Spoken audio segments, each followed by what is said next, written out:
Okay, so in all honesty, it's a little hard to talk about Oliver and Company without talking about another animated film that came out the exact same weekend, The Land Before Time. When I was a kid, Oliver and Company was the movie I wanted to see. I heard the Billy Joel songs, I saw the animation, I saw the cool dogs, I saw New York. It just looked like an awesome movie. But it was sold out at the time, and my folks could only get tickets to The Land Before Time. So I said, okay, well, I guess I can see that. And The Land Before Time, as most of you know, was a really great film. The animation was great, the story was great, and it was very Disney-esque. But we're not reviewing that, we're reviewing Oliver and Company, the film I really wanted to see as a little kid. So next week, we got our tickets, sat on down, and after Land Before Time, this was really underwhelming. I know it's weird saying that even as I'm an adult talking about this and reviewing it again, but the reason I bring it up is because The Land Before Time was much more like a Disney film than Oliver and Company was. It did a much better job teaching life lessons with really heavy scenes and, well, really memorable characters. Oliver and Company definitely seemed like a marketing tool. Even as a kid, I sort of felt manipulated by it. In fact, I actually remember enjoying the toys much more than I remember enjoying the movie. Yeah, I had a Cheech Marin dog, what about it? No, anyway, let's get to the actual story. It's the basic Oliver Twist story, except with animals. And it doesn't take place in the time of Charles Dickens, it takes place in modern-day New York City. Here, that sketchy drawn style actually has a little bit more of a home. It sort of looks like an etching you'd see maybe in a New York store or a fine art store or something like that. In this version, Oliver isn't a boy, he's a kitten. And Dodger isn't a boy either, he's a dog. But not just a dog, a grown-up dog, voiced by Billy Joel. In terms of the Oliver story, I really find that distracting. I liked how Dodger and Oliver sort of had a connection, how they were sort of the same age, and blah blah blah blah blah. If I'm gonna connect this to the original Oliver story, I'm gonna be really disappointed.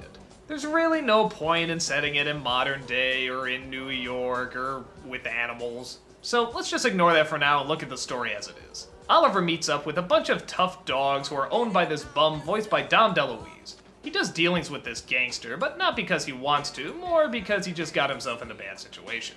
Much like Oliver Twist though, Oliver finds himself in the hands of a much nicer family, and he's constantly flip-flopping back and forth throughout the entire film. The nice family has a dog voiced by Bette Midler, and of course she gets a song. Pretty is nice, but still, it's just pretty. Perfect, my dear, is me. Eventually it ends up in this kind of complicated story about kidnapping the little girl, and now Oliver and the gang have to go save her. I guess it leads to kind of a neat climax, and actually one of the best villain deaths ever. I literally remember nothing about this villain except how he dies. Watch this. That is awesome. Aside from that, the movie only has a few things to offer. One is that goddamn catchy song, and it is catchy. You'll be humming it all day once you watch this review. Why should I worry? Tell me, why should I care? Say I may not have a dime, oh, but I got free South Wild man. But surprisingly, I don't think the other songs are very catchy. I think they just had this one big hit and they just exploited it like mad.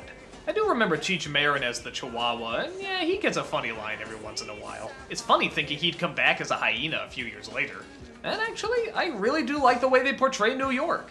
After finally having been there, I gotta say, it's pretty close to accurate. It's big, but it's tight. There's a lot of attitude, but there's a lot of character too. From an animation point of view, I think they got it down spot on.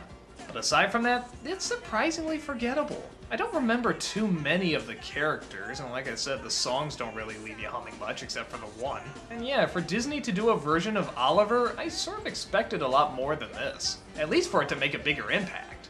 But again, it's not awful. It's just strange thinking that the non-Disney film at the time was turning out the much better Disney product. If you're an animal person, maybe you'll get into some of the cutesiness of it, but aside from that, it's nothing to scream about.